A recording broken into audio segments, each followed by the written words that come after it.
Hey there! So, let's talk about the problem we faced with the custom logger.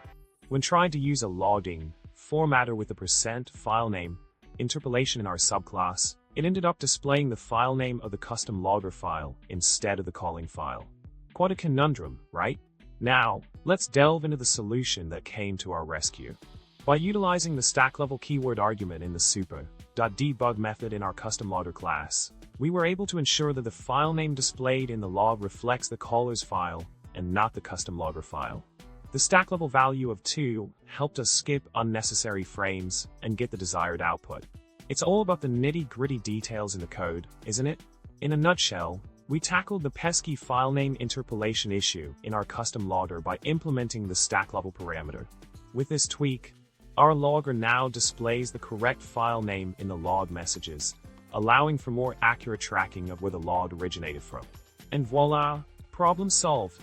Well, that's a wrap for today. Remember, if you enjoyed this video, don't forget to hit the subscribe button, give it a thumbs up, and drop a comment below.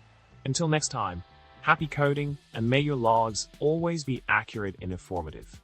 See you in the next one.